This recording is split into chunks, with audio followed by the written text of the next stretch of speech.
The message could kill someone. It moved from Berlin to Lisbon to Normandy. Then it was stolen off the coast and sent to Bletchley. Twisted around until nearly unrecognizable, it was shipped off to America. In Washington, D.C., it was jumbled once more before being sent to London and then back to France. The paper swam in a sea of secret messages that formed a flood of intelligence during World War II.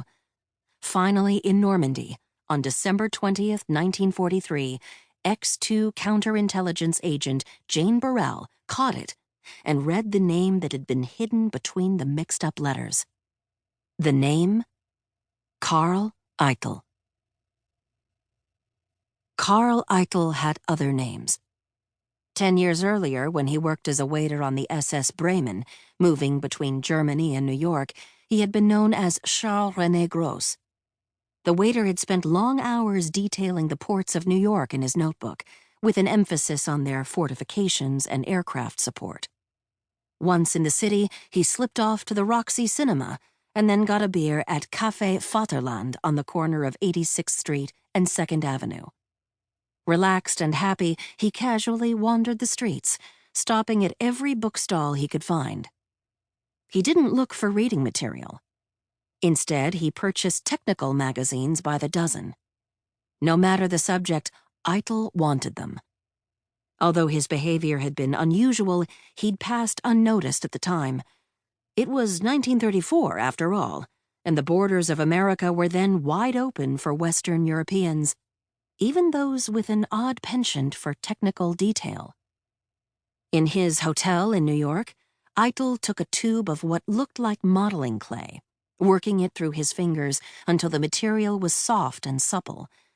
Squeezing a little into a glass partially filled with water, he stirred the substance until it turned a mustardy yellow color. He dipped a toothpick into the thick liquid and dragged it across a sheet of rough paper, writing sentences that quickly faded as the fluid dried on the page.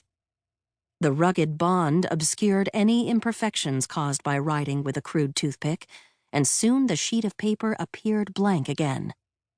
Eitel then used that same piece of seemingly blank paper to write an innocuous letter to Germany, sharing mundane details of life in Manhattan and how much he missed his homeland. But underneath these pleasantries, the contents of his missive were anything but harmless. Eitel was in fact working for Abwehr, the German intelligence agency, scouting details about the technological capabilities of the country his homeland would soon be at war with. Of all his various duties in the U.S. in that precarious interwar period, however, none was more important than recruiting new agents. Earlier, in 1934, he had introduced a young Spaniard named Juan Frutos to the world of German espionage. Frutos was at the time a baggage handler who also worked on the SS Bremen. An ocean liner was a wonderful place for a spy like Eitel to enlist new agents. It was full of young people who spoke multiple languages, were accustomed to travel, and were in need of money. Frutos was enthusiastic about working for Eitel, no matter how seemingly inconsequential the mission. On one trip, he had extravagantly handed Eitel an envelope, as proud as if it contained Winston Churchill's darkest secrets. Instead, it was packed with the modest request made by Eitel, dozens of postcards, each one depicting a different French warship.